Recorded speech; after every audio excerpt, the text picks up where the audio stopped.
Presiden Rusia Vladimir Putin dijadwalkan melakukan kunjungan penting ke China pada 31 Agustus hingga 3 September 2025.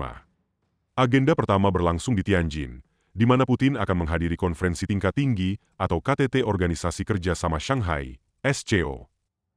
Forum ini akan membahas kondisi terkini sekaligus prospek masa depan kerja sama negara-negara anggota SCO, serta isu-isu internasional dan regional yang mendesak. Pada 1 September, pertemuan akan digelar dalam format SCO Plus digelar. Selain para pemimpin negara anggota, hadir pula kepala negara pengamat, mitra dialog, serta undangan khusus dari pemerintah China.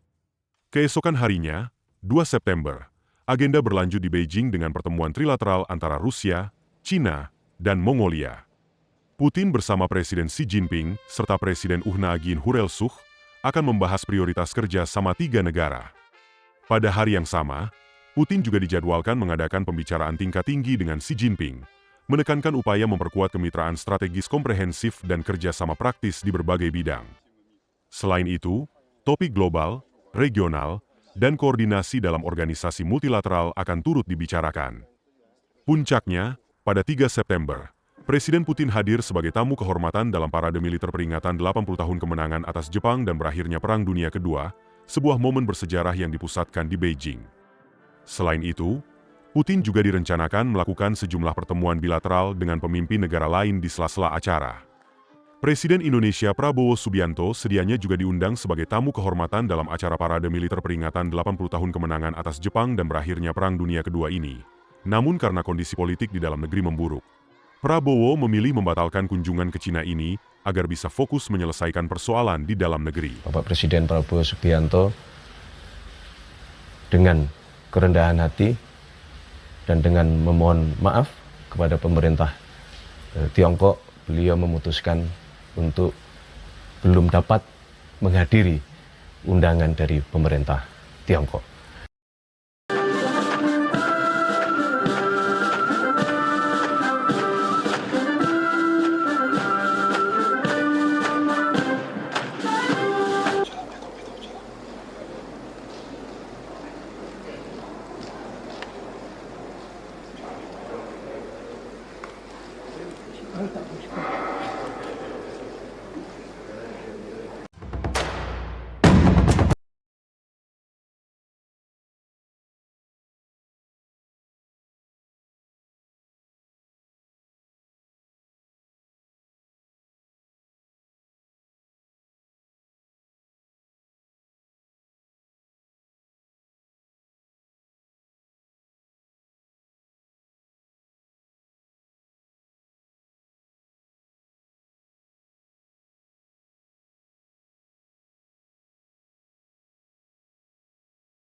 新任房长，这个我们的自然资源这个生态保护。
Presiden Rusia Vladimir Putin dijadwalkan melakukan kunjungan penting ke China pada 31 Agustus hingga 3 September 2025.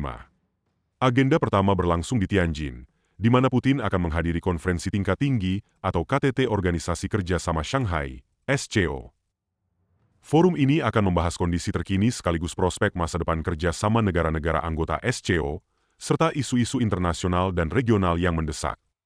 Pada 1 September, pertemuan akan digelar dalam format SCO Plus digelar. Selain para pemimpin negara anggota, hadir pula kepala negara pengamat, mitra dialog, serta undangan khusus dari pemerintah Cina. Keesokan harinya, 2 September, agenda berlanjut di Beijing dengan pertemuan trilateral antara Rusia, Cina, dan Mongolia. Putin bersama Presiden Xi Jinping serta Presiden Uhna Agin Hurelsuch akan membahas prioritas kerja sama tiga negara. Pada hari yang sama, Putin juga dijadwalkan mengadakan pembicaraan tingkat tinggi dengan Xi Jinping, menekankan upaya memperkuat kemitraan strategis komprehensif dan kerjasama praktis di berbagai bidang. Selain itu, topik global, regional, dan koordinasi dalam organisasi multilateral akan turut dibicarakan.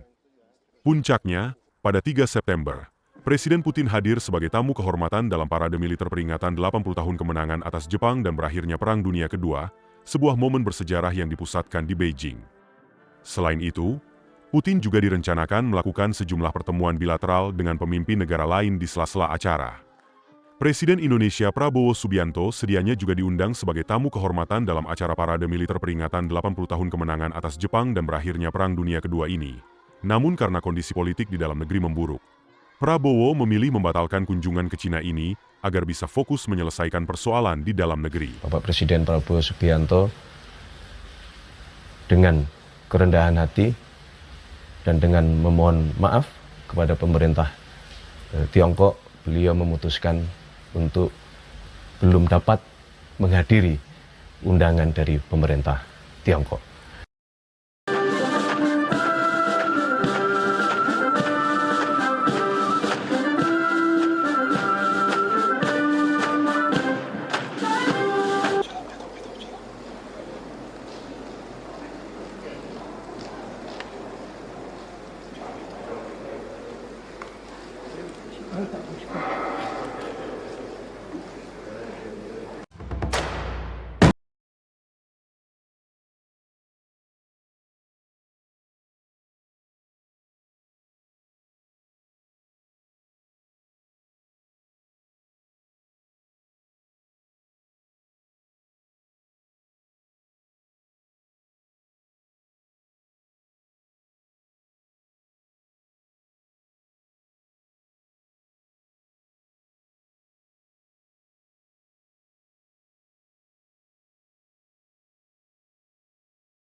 新任房长，这个我们的自然资源和生态保护。